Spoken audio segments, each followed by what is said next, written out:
I grew up in Italy and watched my aunt and mother getting dressed to go to the market in their clicky heels. They chose fresh seasonal ingredients and brought the ingredients home to make their meals.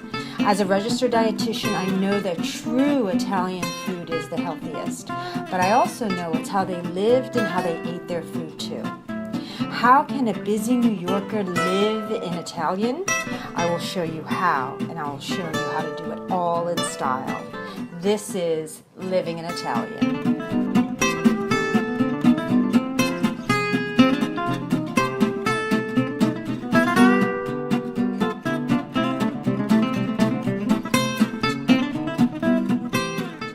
I am Fiorella, and today we're going to make my Zia Grazziella Zucca, okay? And this is pumpkin.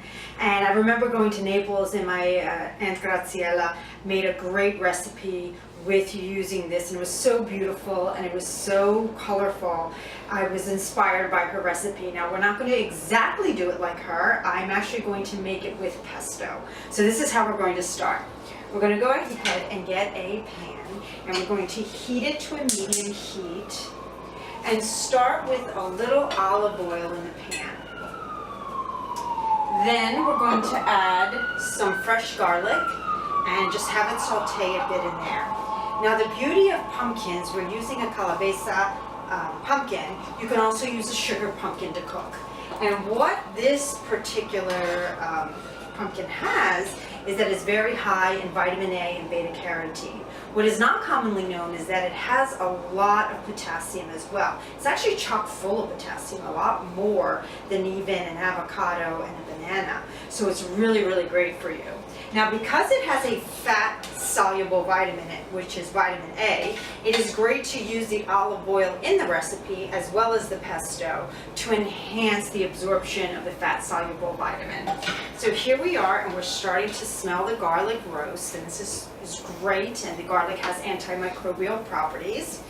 And we're going to go ahead and add the cut up pumpkin, and I cut it up in kind of very, very similar shapes and sizes so they cook very evenly. I'm going to go ahead and just put that in my pan.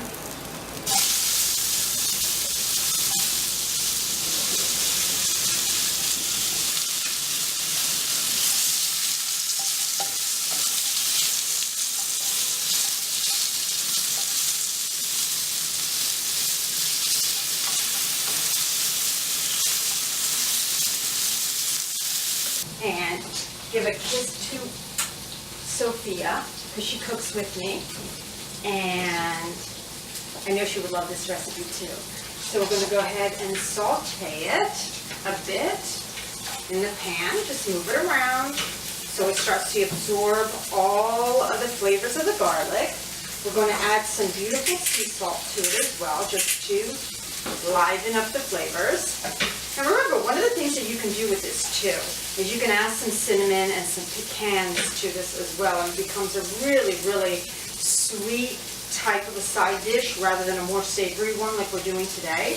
Now as this cooks, I'm going to show you my little mason jar of my homemade pesto. Now if you want the recipe to this, you can go onto my website, and I have a secret ingredient in here. And the pesto is really, really amazing, very easy to do. It has about 5 ingredients, the way we like to do it, Italian style. And I have squeezed some lemon juice in it to keep the green color of the pesto. As soon as you make it and put it in the mason jar, just cover it in an airtight way, and it keeps the color, and it can stay in your refrigerator for up to 7 to 8 days. So this is a great product that you could use, and I should say you should have in your refrigerator at all times to add to your proteins, to your vegetables, to your salad. Pesto sauce is really, really, really chock full of flavor, and you can use it all the time. Now I'm going to go ahead and add that to my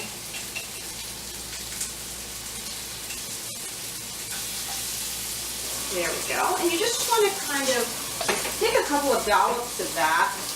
It's not supposed to, it's just enhancing the flavors. It's just giving it a little bit of a condiment type texture as opposed to completely covering it in a sauce. So it's just taking some of the flavors around there.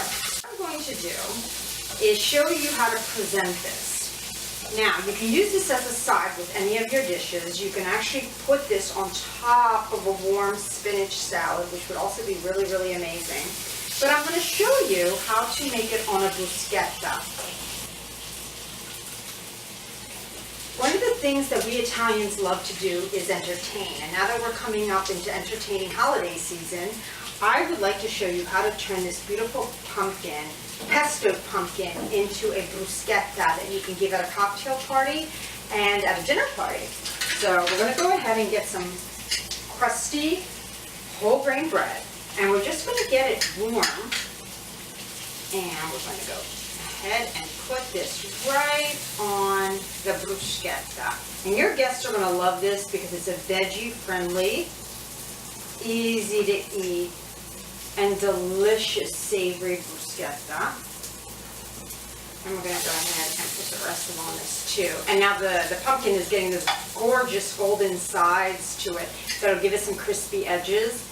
And the heat is actually enhancing all of the flavors of the pesto as well. So this is an incredibly healthy, easy way to make a pumpkin pesto bruschetta. Let me show you.